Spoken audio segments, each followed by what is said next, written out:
15 जनवरी 2009 की दोपहर न्यूयॉर्क का लगार्डिया एयरपोर्ट अपनी सामान्य गतिविधियों में व्यस्त था। यह अमेरिका के सबसे व्यस्त घरेलू हवाई अड्डों में से एक है, जहां हर दिन सैकड़ों उड़ानें आती हैं और जाती हैं। उस दिन एक नियमित निर्धारित उड़ान यूएस एयरवेज फ्लाइट 1549 अपने तय समय पर प्रस्थान की तैयारी कर रही थी। इस फ्लाइट का गंतव्य शार्लोट, नॉर्थ कैरोलिना था और ये एक सामान्य घरेलू यात्रा मानी जा रही थी, जिसमें कोई विशेष जोखिम या असामान्य स्थिति की संभावना नहीं थी। विमान एयरबस A320 मॉडल का था, जो मध्यम दूरी की उड़ान के लिए व्यापक रूप से उपयोग किया जाता है। ये विमान अपनी विश्वसनीयता और सुरक्षा मानकों के लिए जाना जाता है। उड़ान से पहले ग्राउंड स्टाफ ने विमान की बाहरी और आंतरिक जांच पूरी कर ली थी। इसमें ईंधन का स्तर, हाइड्रोलिक सिस्टम, टायर प्रेशर और इंजन की स्थिति शामिल होती है। इन सभी जांचों का उद्देश्य ये सुनिश्चित करना है कि विमान उड़ान के लिए पूरी तरह सुरक्षित है। यात्रियों की बोर्डिंग प्रक्रिया व्यवस्थित तरीके से चल रही थी। कुल 150 यात्री विमान में सवार हुए, जिनमें विभिन्न आयु वर्ग के लोग शामिल थे। कुछ बिजनेस ट्रिप पर जा रहे थे और कुछ परिवार से मिलने और कुछ अपने व्यक्तिगत कार्यों के लिए यात्रा कर रहे थे। उनके लिए ये बस एक और सामान्य यात्रा थी। कैबिन के अंदर फ्लाइट अटेंडेंट्स यात्रियों का स्वागत कर रहे थे और उन्हें उनकी सीटों तक मार्गदर्शित कर रहे थे। सुरक्षा निर्देशों की तैयारी की जा रही थी, जिसमें सीट बेल्ट का उपयोग, इमरजेंसी एग्जिट का स्थान और ऑक्सीजन मास्क के उपयोग के बारे में जानकारी दी जा रही थी।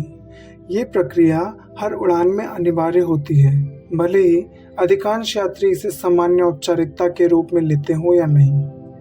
कॉकपिट्स के भीतर पायलट्स उड़ान से पहले की अंतिम तैयारी में लगे हुए थे। इस उड़ान का संचालन कर रहे थे कैप्टन चेस्ले सुलेनबर्गर, जो कि हमारी कहानी के मुख्य किरदार भी हैं, और उनके साथ फर्स्ट ऑफिसर जेफरी स्काइल्स थे। दोनों पायलट ने उड़ान से पहले की मानक चेकलिस्ट को पूरा किया, जिसमें इंजन स्टार्ट प्रक्रिया, नेविगेशन सेटिंग्स और फ्लाइट प्लान की पुष्टि शामिल होती है।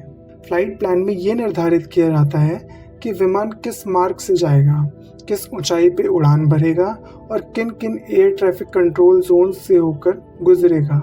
इस योजना को पहले से ही एयर ट्रैफिक कंट्रोल के साथ साझा किया जाता है, ताकि हवाई यातायात सुचारू रूप से संचालित हो सके। जब सभी यात्री अपनी सीट पर बैठ गए और कैबिन तैयार हो गया, तब विमान को गेट से पीछे हटाने की प्रक्रिया शुरू हुई, जिसे पुश बैक कहा जाता है। इसके बाद विमान को टैक्सीवे के माध्यम से रनवे तक ले जाया गया। इस दौरान पायलट्स लगातार एयर ट्रैफिक कंट्रोल के संपर्क में रहते हैं और उन्हें टेक ऑफ के लिए अनुमति दी जाती है। उस दिन मौसम ठंडा था, लेकिन विजिबिलिटी अच्छी थी और हवा की स्थिति भी उड़ान के लिए अनुकूल थी। रनवे साफ था और किसी प्रकार की बाधा नहीं थी। ये सभी कारक एक सुरक्षित और सामान्य टेक ऑफ के संकेत दे रहे थे। कुछ ही समय बाद विमान को टेक ऑफ क्लियरेंस मिल गया। पायलट ने थ्रॉटल को आगे बढ़ाया और इंजन ने आवश्यक शक्ति उत्पन्न करनी शुरू कर दी। विमान धीरे धीरे गति पकड़ने लगा। जैसे जैसे गति बढ़ी, विमान रनवे पर तेजी से आगे बढ़ा और निर्धारित स्पीड तक पहुंचने के बाद जमीन से ऊपर उठ गया। टेक ऑफ के शुरुआती क्षणों में विमान का एंगल और गति बहुत महत्वपूर्ण होती है। पायलट्स को ये सुनिश्चित करना होता है कि विमान सही ढंग से ऊपर उठे और स्थिरता बनाए रखे। इस उड़ान में भी टेक ऑफ पूरी तरह सामान्य था और विमान ने बिना किसी समस्या के आसमान में प्रवेश किया। जैसे ही विमान ने ऊंचाई प्राप्त करनी शुरू की, पायलट्स ने उसे निर्धारित मार्ग पर सेट किया। इस चरण में विमान आमतौर पर 250 नॉट्स की गति के आसपास रहता है और धीरे धीरे अपनी क्रूज ऊंचाई की ओर बढ़ता है। कैबिन के भीतर यात्री अब आराम की स्थिति में आ चुके थे। कुछ लोग खिड़की से बाहर शहर को देख रहे थे, जहां नीचे न्यूयॉर्क की इमारतें और हडसन नदी स्पष्ट रूप से दिखाई दे रही थी। कुछ लोग अपनी सीट बेल्ट खोलने की तैयारी कर रहे थे, जबकि अन्य अपने इलेक्ट्रॉनिक उपकरणों का उपयोग करने लगे थे। इस समय तक उड़ान पूरी तरह स्थिर और सामान्य थी। कुछ भी संकेत नहीं था कि अगले कुछ मिनटों में यह स्थिति पूरी तरह बदलने वाली है। विमान अपने निर्धारित मार्ग पर आगे बढ़ रहा था और सब कुछ योजना के अनुसार चल रहा था। ये वो क्षण था जब सब कुछ नियंत्रण में था, तकनीकी रूप से भी और परिचालन रूप से भी और मानव दृष्टिकोण से भी। लेकिन यही वो बिंदु भी था जहां से घटनाओं की दिशा अचानक बदलने वाली थी। अभी तक की पूरी उड़ान एक मानक प्रक्रिया का पालन कर रही थी। हर कदम नियोजित, हर फैसला पूर्व निर्धारित और हर प्रणाली सामान्य रूप से कार्य कर रही थी। मगर अगले कुछ सेकंड्स में एक अप्रत्याशित घटना इस पूरी स्थिति को बदलने वाली थी। एक ऐसी घटना जो एविएशन इतिहास में महत्वपूर्ण उदाहरण के रूप में दर्ज होने वाली है। किसी भी विमान की सुरक्षा केवल मशीन पर निर्भर नहीं होती, बल्कि उन लोगों पर निर्भर करती है जो उसे नियंत्रित कर रहे होते हैं। इस उड़ान में भी सबसे महत्वपूर्ण तत्व विमान नहीं, बल्कि कॉकपिट में बैठे दो व्यक्ति थे, कैप्टन चेल्सी सुली सोलनबर्गर और फर्स्ट ऑफिसर जेफरी स्काइल्स। कैप्टन सुलनबर्गर का करियर कई दशकों में फैला हुआ था। वे केवल एक पायलट नहीं थे, बल्कि एक ऐसे पेशेवर थे जिन्होंने उड़ान सुरक्षा को अपने करियर का केंद्र विषय बनाया था।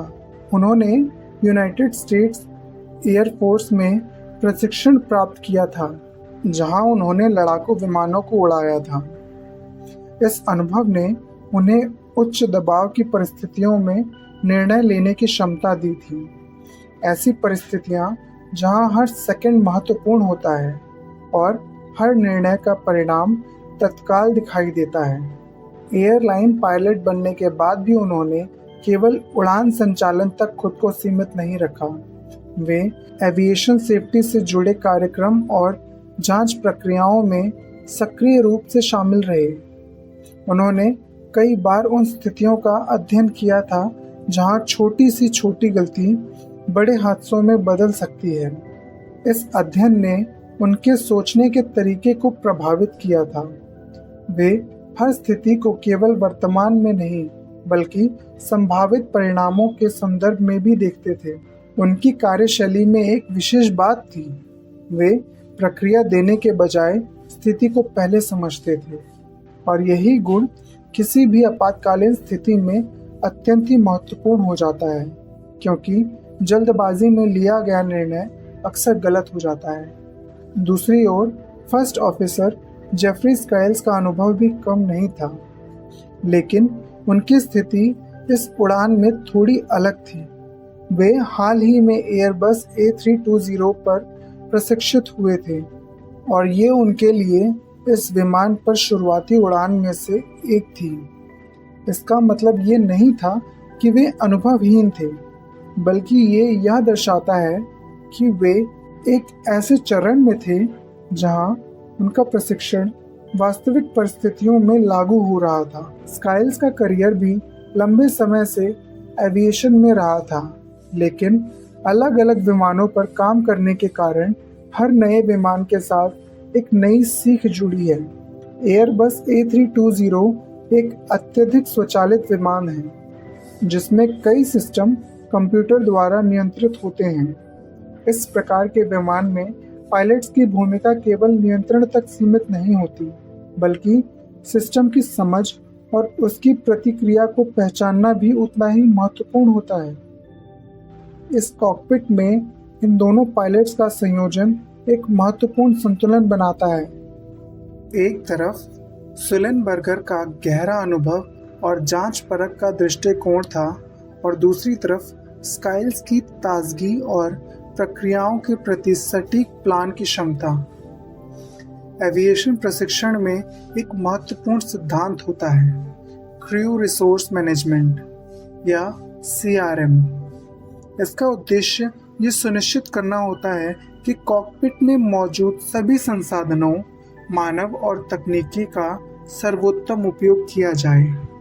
इसमें संचार सहयोग और निर्णय लेने की प्रक्रिया शामिल होती है।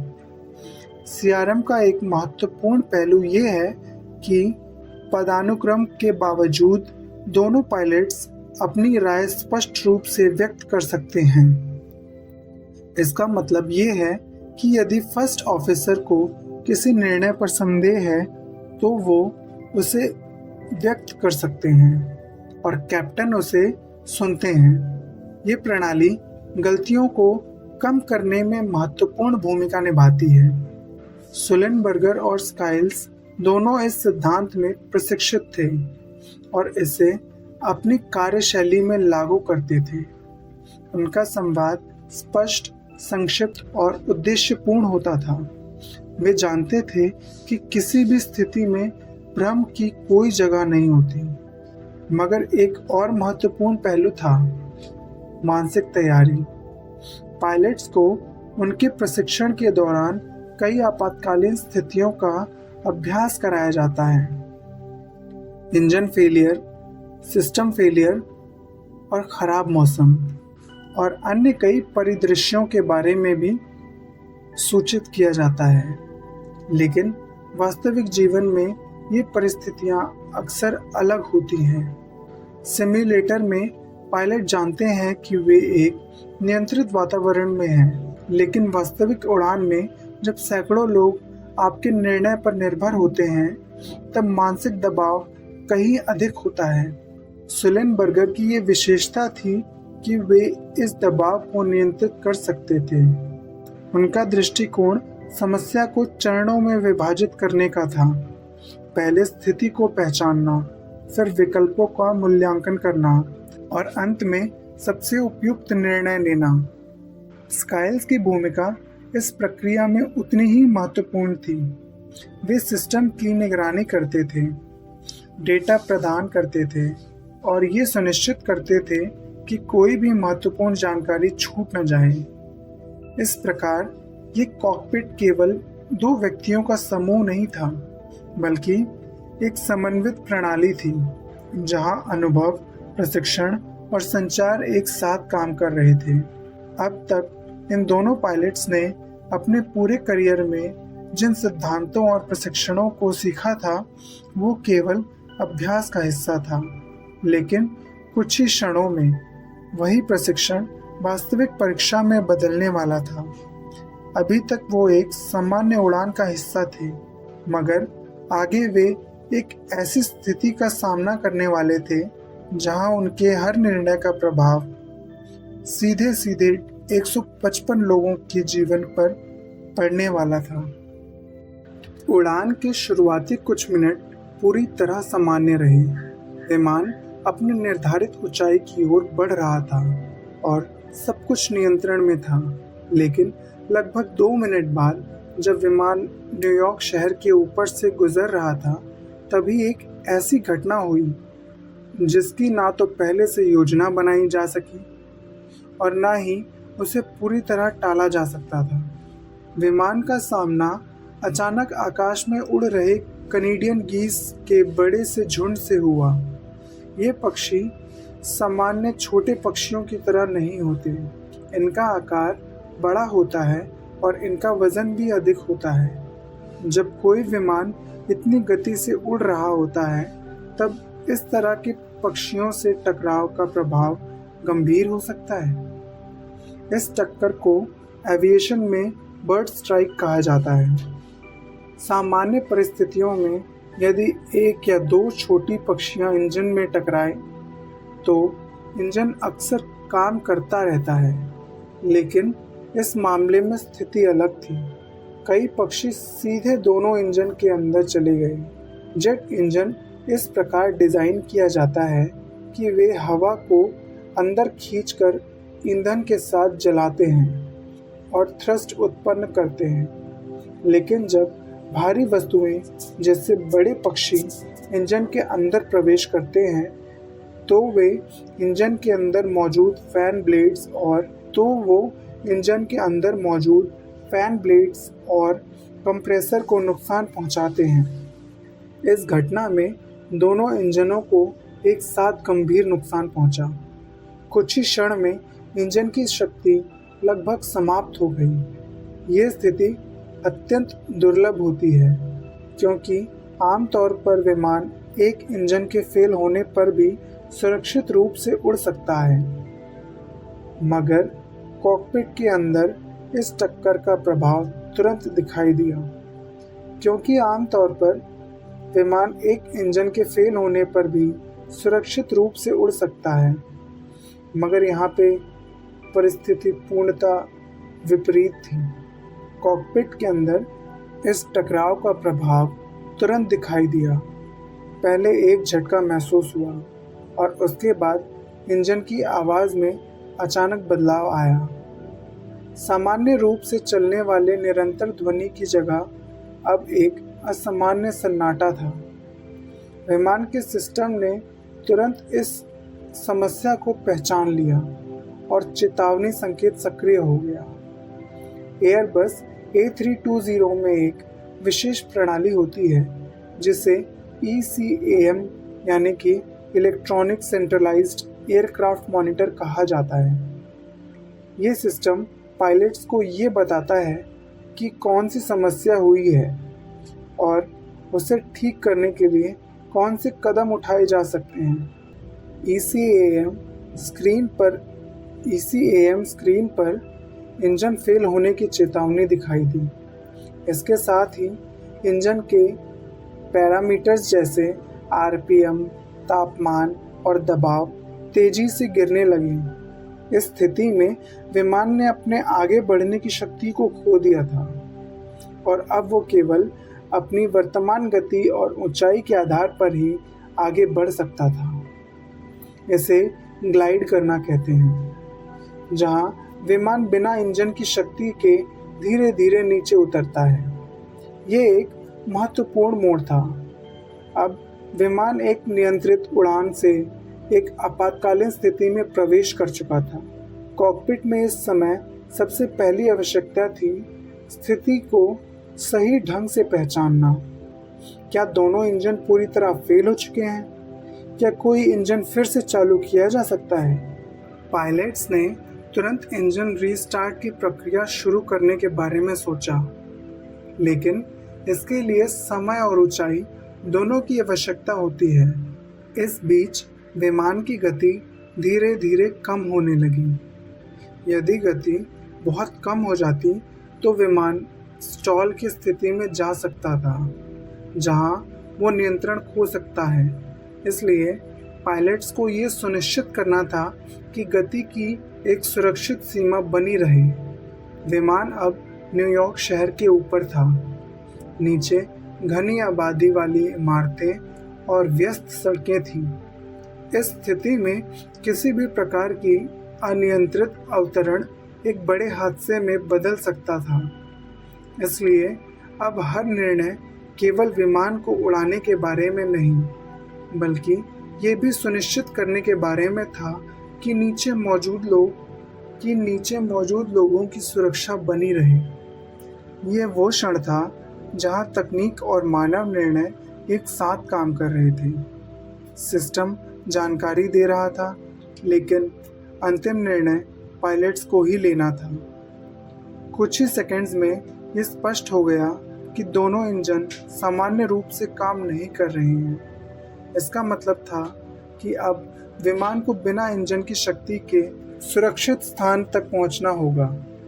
ये स्थिति परीक्षण में सिखाई जाती है, लेकिन वास्तविक जीवन में इसका सामना अत्यंत दुर्लभ है। अब तक पायलट्स ने समस्या की पहचान कर ली थी। अगला कदम था उपलब्ध विकल्पों का मूल्यांकन करना। विमान की ऊंचाई सीमित थी, समय बहुत कम और विकल्प भी सीमित थे। यहीं से एक ऐसी प्रक्रिया शुरू होती है जिसमें हर सेकंड का महत्व होता है और हर निर्णय का परिणाम अंतिम हो सकता है। इंजन फेल होने की पुष्टि के बाद कॉकपिट में अगले चरण की शुरुआत होती है। उपलब्ध विकल्पों का तेज और सटीक मूल्यांकन शुरू हो गया था। अब विमान के पास थ्रस्ट नहीं था, इसलिए वो केवल अपनी मौजूदा ऊंचाई और गति के सहारे सीमित दूरी तक ही आगे बढ़ सकता था। इसी क्षण एयर ट्रैफिक कंट्रोल के साथ आपातकालीन समन्वय स्थापित किया गया ताकि आसपास के संभावित लैंडिंग विकल्पों का आकलन किया जा सके। एयर ट्रैफिक कंट्रोल ने तुरंत ही 2 प्रमुख विकल्प सुझाए। पहला, लागार्डिया एयरपोर्ट पर वापस लौटना और दूसरा, न्यू जर्सी में स्थित टीटरबोरो एयरपोर्ट की ओर जाना। कागज़ पे ये दोनों विकल्प व्यवहारिक प्रतीक होते हैं क्योंकि दोनों ही अपेक्षाकृत निकट थे, लेकिन वास्तविकता में इन विकल्पों का मूल्यांकन केवल दूरी से नहीं बल्कि ऊंचाई, दिशा, हवा की स्थिति और समय के आधार पर किया जाता है। विमान उस समय एक ऐसे बिंदु पर था जहां से लागार्डिया लौटने के लिए उसे मुड़ना पड़ता और ये मोड़ स्वयं में ऊंचाई और ऊर्जा की खपत करता है। इंजन के बिना हर मोड़ विमान की उपलब्ध दूरी को कम कर देता है। इसी प्रकार टीटरबोरो की ओर जाने के लिए भी दिशा परिवर्तन और सटीक अलाइनमेंट की आवश्यकता थी, जिसके लिए पर्याप्त ऊंचाई आवश्यक होती है। इस स्थिति में सबसे महत्वपूर्ण अवधारणा होती है ग्लाइड रेंज। इसका अर्थ है कि विमान अपनी मौजूदा ऊंचाई से बिना इंजन के कितनी दूरी तय कर सकता है। ये दूरी स्थिर नहीं होती, ये विमान की गति, हवा की दिशा और पायलट द्वारा चुने गए एंगल पर निर्भर करती है।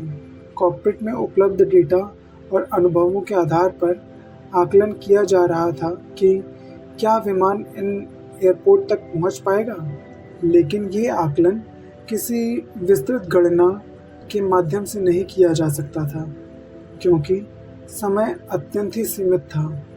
यह निर्णय अनुभव, प्रशिक्षण और तत्काल अवलोकन पर आधारित था।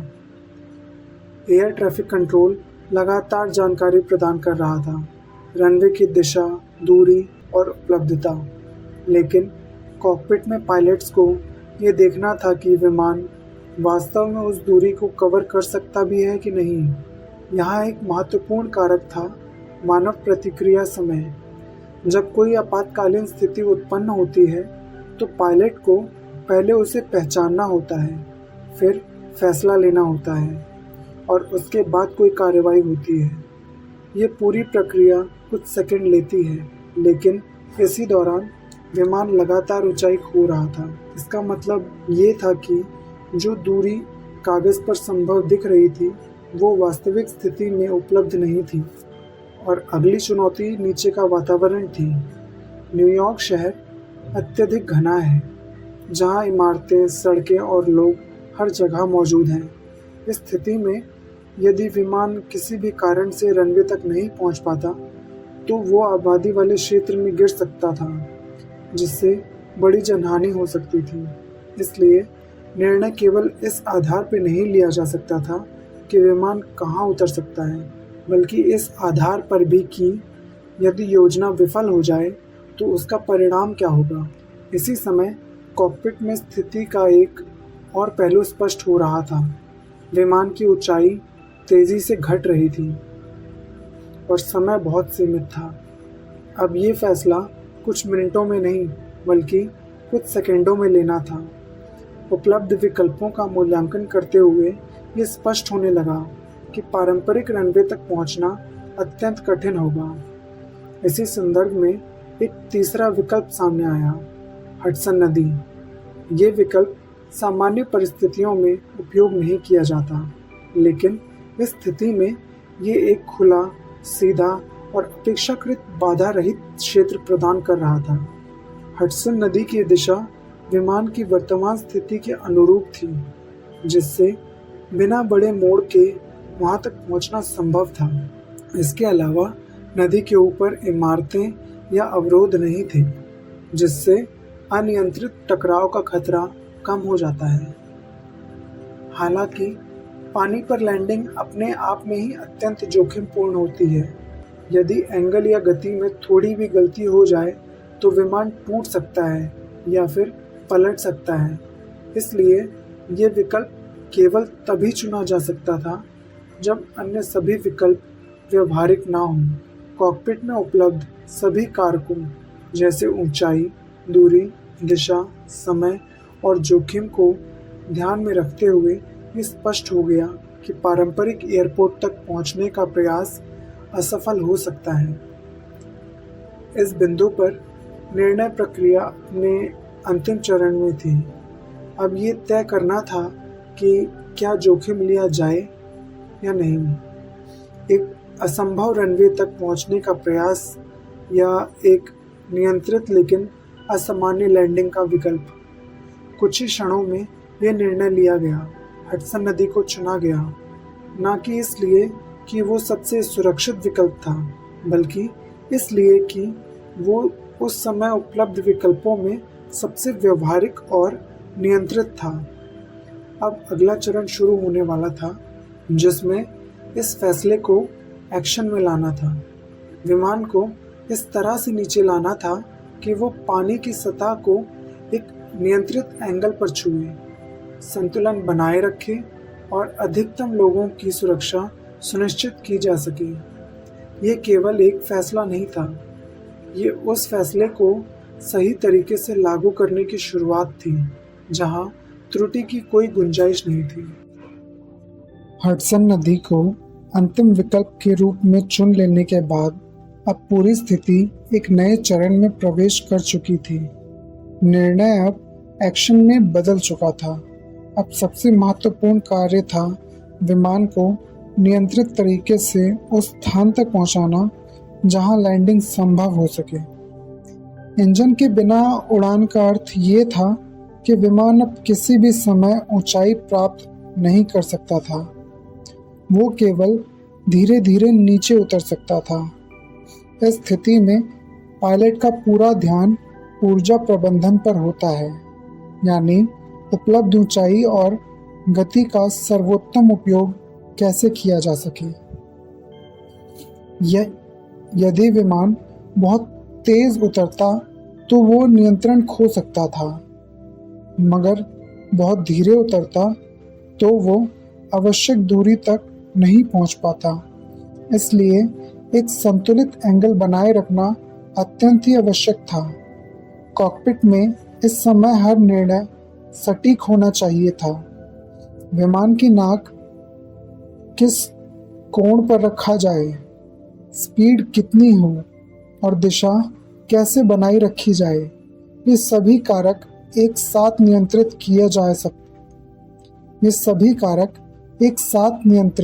किए जा रहे थे। हडसन नदी एक सीधी रेखा में फैली हुई थी, जो इस स्थिति में एक महत्वपूर्ण लाभ प्रदान कर रही थी। विमान को किसी जटिल मोड़ की आवश्यकता नहीं थी, बल्कि उसे सीधे एक नियंत्रित पथ पर लाया जा सकता था। लेकिन ये कार्य उतना सरल नहीं था जितना बाहर से दिखाई देता है। शहर के बीचों बीच गुजरती हुई हवा की दिशा बदल सकती थी और नीचे की सतह लगातार करीब आ रही थी। पायलट्स को ये सुनिश्चित करना था कि विमान नदी के उस हिस्से की ओर बढ़े जहां पर्याप्त स्थान हो और जहां अन्य नाव या संरचनाओं से टकराव की संभावना कम हो। इस दौरान कॉकपिट में संचार अत्यंत सीमित और उद्देश्यपूर्ण था। हर शब्द का एक स्पष्ट अर्थ था और कोई भी अनावश्यक बातचीत नहीं की जा रही थी। अब विमान धीरे धीरे उस ऊंचाई पर पहुंच रहा था जहां अंतिम अप्रोच शुरू होती है।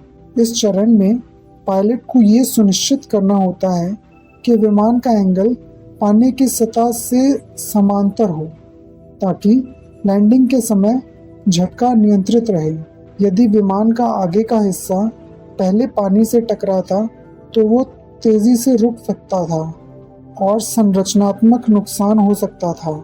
इसी प्रकार यदि पीछे का हिस्सा पहले टकराता तो संतुलन बिगड़ सकता था। इसलिए लैंडिंग के समय विमान को लगभग समतल स्थिति में लाना आवश्यक था। कैबिन के अंदर यात्रियों को अब स्थिति की गंभीरता का आभास हो चुका था। फ्लाइट अटेंडेंट्स ने उन्हें ब्रेस पोजीशन लेने का निर्देश दिया और ये एक ऐसी स्थिति होती है जिसमें यात्री अपने शरीर को इस प्रकार झुकाते हैं कि टक्कर के समय चोट कम से कम हो। ये निर्देश केवल औपचारिक नहीं था बल्कि वास्तविक खतरे की तैयारी थी। विमान अब तेजी से नीचे आ रहा था और पानी की सतह स्पष्ट रूप से दिखाई दे रही थी। इस समय पायलट्स को केवल तकनीकी नियंत्रण ही नहीं बल्कि मानसिक संतुलन भी बनाए रखना था। किसी भी प्रकार की घबराहट या जल्दबाजी इस पूरे प्रयास को विफल कर सकती थी, मगर विमान की गति को इस प्रकार नियंत्रित किया गया कि वो ना तो बहुत अधिक हो और ना ही बहुत कम। ये एक अत्यंत संकीर्ण सीमा होती है जिसमें ही सुरक्षित लैंडिंग संभव होती है। अब अंतिम पल आ चुका था। विमान हडसन नदी की सतह के बिल्कुल करीब था।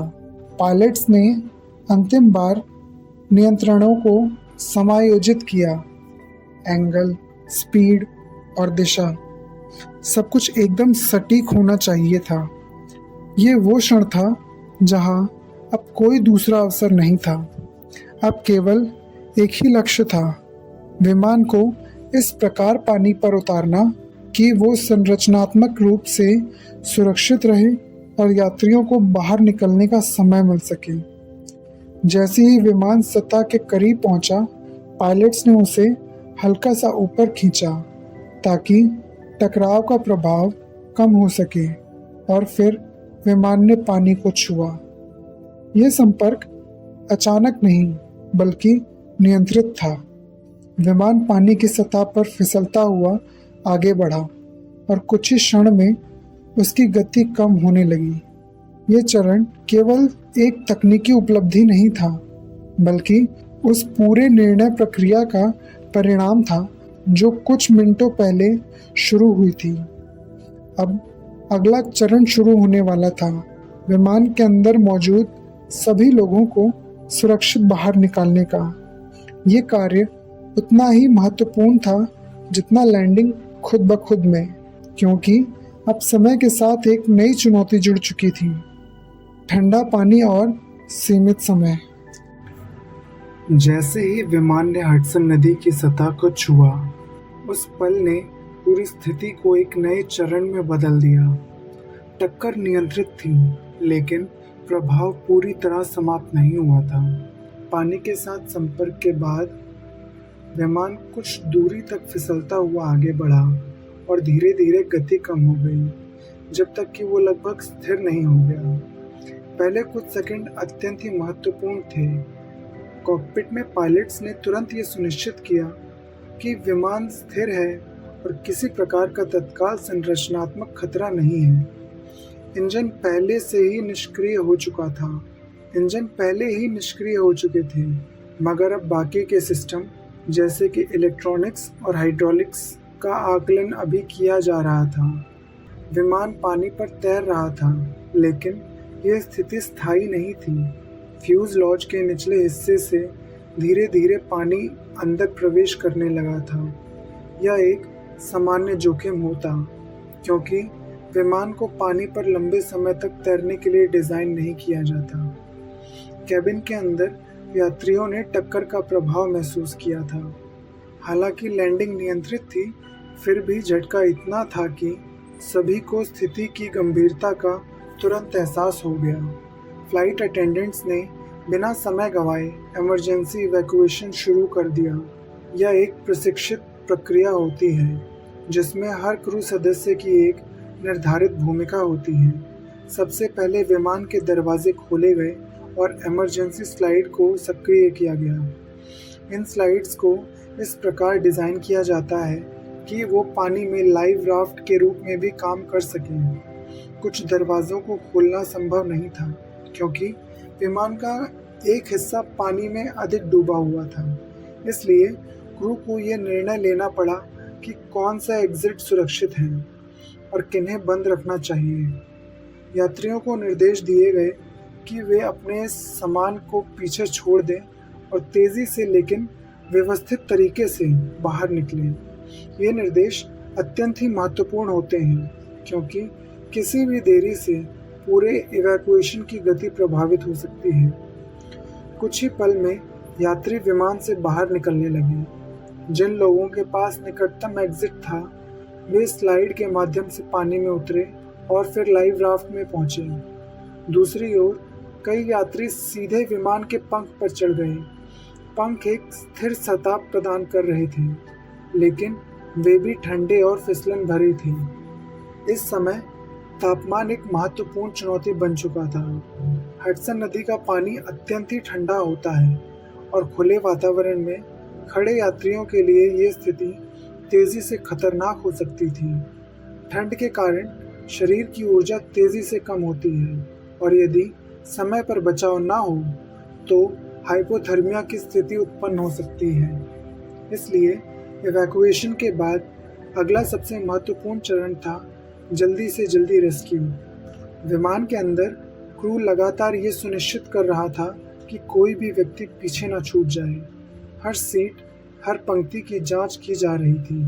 इस प्रक्रिया में एक महत्वपूर्ण सिद्धांत होता है, लास्ट पर्सन आउट। इसका मतलब है कि क्रू तब तक विमान नहीं छोड़ता जब तक ये सुनिश्चित ना हो जाए कि सभी यात्री बाहर निकल चुके हैं। इस दौरान समय बहुत तेजी से बीत रहा था।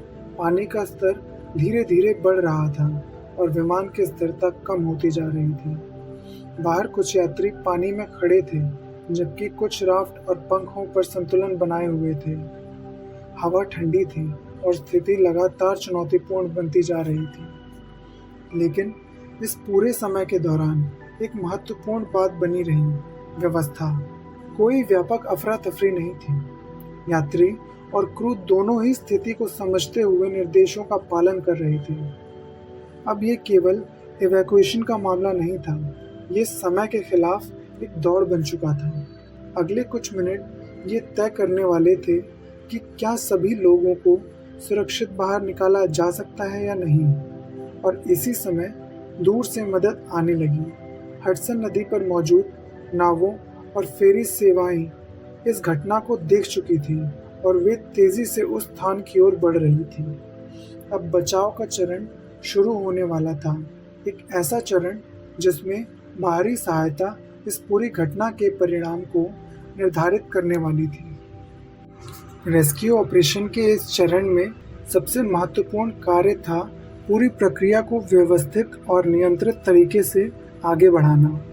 अब तक सभी यात्री विमान से बाहर निकल चुके थे और अलग अलग स्थानों पर थे, कुछ पंखों पर, कुछ लाइव राफ्ट में और कुछ पानी के बहुत करीब संतुलन बनाए हुए। इस स्थिति में सबसे पहले एक प्राथमिकता क्रम तय किया गया। ये निर्णय लिया गया कि किन लोगों को पहले निकाला जाए और किस दिशा से रेस्क्यू शुरू किया जाए। ये केवल गति का मामला नहीं था, बल्कि संतुलन और सुरक्षा का भी था। फेरी बोट्स को इस प्रकार पोजीशन किया गया कि वे विमान के समांतर रहें। ये अलाइनमेंट बहुत महत्वपूर्ण था क्योंकि इससे यात्रियों को एक स्थिर सतह से दूसरी सतह पर स्थानांतरित करना आसान हो जाता है। यदि नावें गलत कोण पर होती हैं तो चढ़ते समय संतुलन बिगड़ सकता था। रेस्क्यू टीम्स ने एक व्यवस्थित पद्धति अपनाई।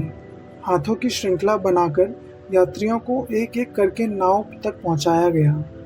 इस प्रक्रिया में हर व्यक्ति की भूमिका स्पष्ट थी।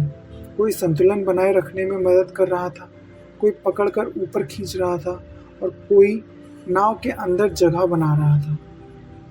पंखों पर खड़े यात्रियों को निकालना अपेक्षाकृत चुनौतीपूर्ण था क्योंकि पंख की सतह चिकनी होती है और उस पर पानी होने के कारण फिसलन बढ़ जाती है। इसलिए रेस्क्यू कर्मियों को ये सुनिश्चित करना था कि हर व्यक्ति सुरक्षित तरीके से आगे बढ़े।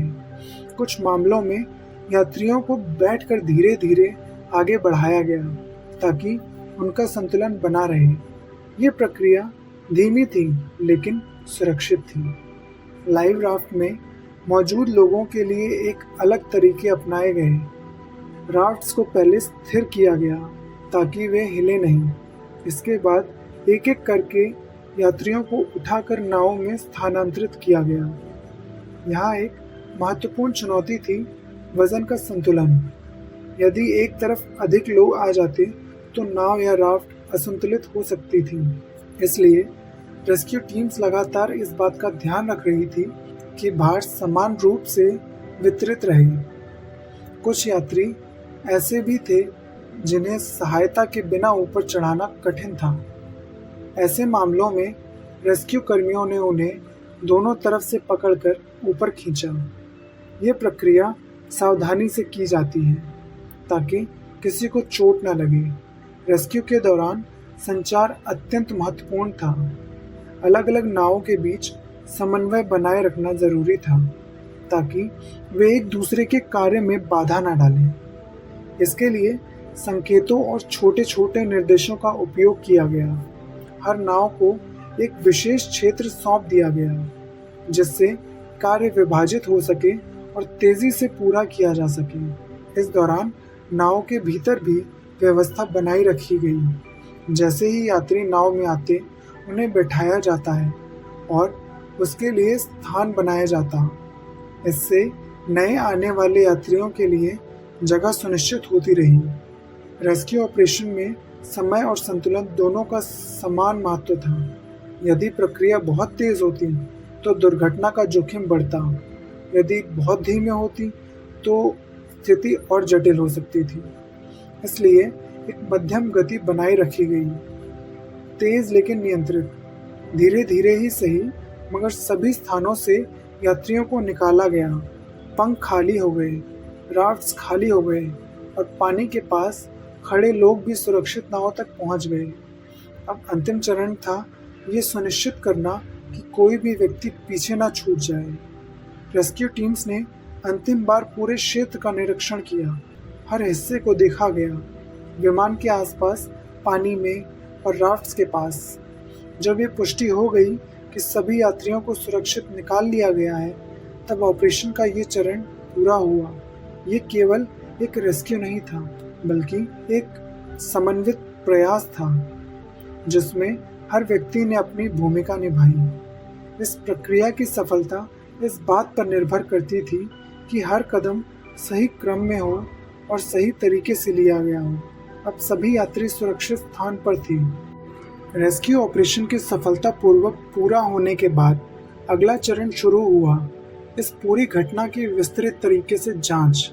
इस जांच का उद्देश्य केवल ये जानना नहीं था कि क्या हुआ था, बल्कि ये समझना भी था कि किन परिस्थितियों में कौन से निर्णय लिए गए और क्या कोई अन्य विकल्प संभव भी था। इस कार्य की जिम्मेदारी अमेरिका के नेशनल ट्रांसपोर्टेशन सेफ्टी बोर्ड यानी कि NTSB को सौंपी गई थी। ये संस्था हर बड़ी एविएशन घटना की जांच करती है और उसके आधार पर भविष्य के लिए सुरक्षा सुधारों की सिफारिश करती है।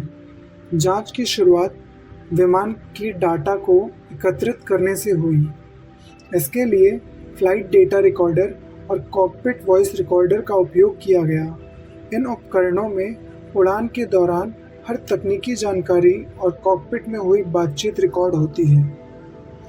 डेटा के विश्लेषण से ये स्पष्ट हुआ कि इंजन फेल होने के बाद घटनाओं की श्रृंखला बहुत तेजी से विकसित हुई। पायलट्स के पास निर्णय लेने के लिए सीमित समय था और उसी समय में उन्हें स्थिति को समझकर सही विकल्प चुनना था। जांच का एक महत्वपूर्ण हिस्सा था सिमुलेशन। कंप्यूटर आधारित और वास्तविक फ्लाइट सिमुलेटर में इस घटना को दोहराने की कोशिश की गई। उद्देश्य ये था कि ये देखा जा सके कि विमान को किस एयरपोर्ट तक वापस ले जाना संभव था। प्रारंभिक सिमुलेशन में कुछ मामलों में ये पाया गया कि यदि तुरंत प्रक्रिया दी जाती तो विमान संभवतः रनवे तक पहुंच सकता था, लेकिन यह निष्कर्ष पूर्ण नहीं था क्योंकि इसमें मानव प्रतिक्रिया समय को शामिल नहीं किया गया था। जब सिमुलेशन में यह जोड़ा गया कि पायलट्स को स्थिति पहचानने, निर्णय लेने और कार्यवाही करने में कुछ सेकंड लगते हैं तो परिणाम बदल गए। संशोधित परीक्षणों में ये स्पष्ट हो गया कि वास्तविक परिस्थितियों में विमान का एयरपोर्ट तक पहुंचना संभव ही नहीं था। इससे ये निष्कर्ष निकाला गया कि हडसन नदी में लैंडिंग का निर्णय न केवल सही था बल्कि उपलब्ध विकल्पों में सबसे व्यवहारिक भी था। जांच में ये भी देखा गया कि विमान की संरचना ने इस घटना में महत्वपूर्ण भूमिका निभाई। एयरबस A320 का डिज़ाइन इस प्रकार का है कि वो नियंत्रित लैंडिंग के दौरान संरचनात्मक स्थिरता बनाए रख सके। इस घटना में भी विमान ने पानी के संपर्क के बाद अपनी संरचना को पर्याप्त समय तक बनाए रखा, जिससे यात्रियों को बाहर निकालने का अवसर मिल गया। इसके अलावा बर्ड स्ट्राइक के मुद्दे पर भी विशेष ध्यान दिया गया। बड़े पक्षियों के झुंड से टकराव का ज्ञात जोखिम है, लेकिन इस घटना ने ये दिखाया कि जब दोनों इंजन एक साथ प्रभावित होते हैं तो स्थिति कितनी गंभीर हो सकती है। इस घटना के बाद एयरपोर्ट्स के आसपास पक्षियों की निगरानी और नियंत्रण के उपाय पर भी अधिक ध्यान दिया गया। पायलट्स प्रशिक्षण के संदर्भ में भी इस घटना का व्यापक प्रभाव पड़ा। इसे एक केस स्टडी के रूप में भी शामिल किया गया, जिसमें यह दिखाया गया कि सीमित समय में सही निर्णय कैसे लिया जा सकता है, विशेष रूप से क्रू रिसोर्स मैनेजमेंट और आपातकालीन निर्णय प्रक्रिया को इस घटना के माध्यम से और अधिक स्पष्ट रूप से समझाया जाने लगा। ये घटना केवल तकनीकी दृष्टिकोण से ही महत्वपूर्ण नहीं थी, बल्कि इसमें मानव व्यवहार और मानसिक संतुलन की भूमिका भी स्पष्ट रूप से सामने आई। कैप्टन चेस्ली सुली सुलेनबर्गर के निर्णय को बाद में व्यापक रूप से सराहा गया। उनके शांत और विश्लेषणात्मक दृष्टिकोण ने यह दिखाया कि संकट की स्थिति में अनुभव और परीक्षण किस प्रकार प्रभाव डालते हैं। फर्स्ट ऑफिसर जेफरी स्काइल्स की भूमिका भी उतनी ही महत्वपूर्ण थी। उन्होंने सिस्टम की निगरानी और आवश्यक जानकारी प्रदान करके निर्णय प्रक्रिया को सटीक बनाया। इस घटना को बाद में एविएशन इतिहास में एक महत्वपूर्ण उदाहरण के रूप में दर्ज किया गया। इसे यह दिखाने के लिए उपयोग किया जाता है कि जब सभी विकल्प सीमित हो जाएं, तब भी सही निर्णय और समन्वय के माध्यम से एक संभावित दुर्घटना को टाला जा सकता है। आज भी इस घटना का अध्ययन पायलट प्रशिक्षण कार्यक्रमों में किया जाता है। इसे केवल एक सफल लैंडिंग के रूप में नहीं, बल्कि एक संपूर्ण आपातकालीन प्रबंधन के उदाहरण के रूप में देखा जाता है। ये घटना ये भी दर्शाती है कि तकनीकी और मानव कौशल का संयोजन कितना महत्वपूर्ण है। विमान में मौजूदा सिस्टम्स ने जानकारी प्रदान की, लेकिन अंतिम निर्णय और उसका एक्शन में तब्दीलीकरण पायलट्स ने किया। अंतोगत्वा ये घटना एक ऐसा परिणाम के साथ समाप्त हुई जिसमें सभी 155 लोग सुरक्षित बच गए। ये परिणाम केवल एक संयोग नहीं था, बल्कि कई सही निर्णयों, समन्वित प्रयासों और समय पर की गई कार्यवाही का परिणाम था।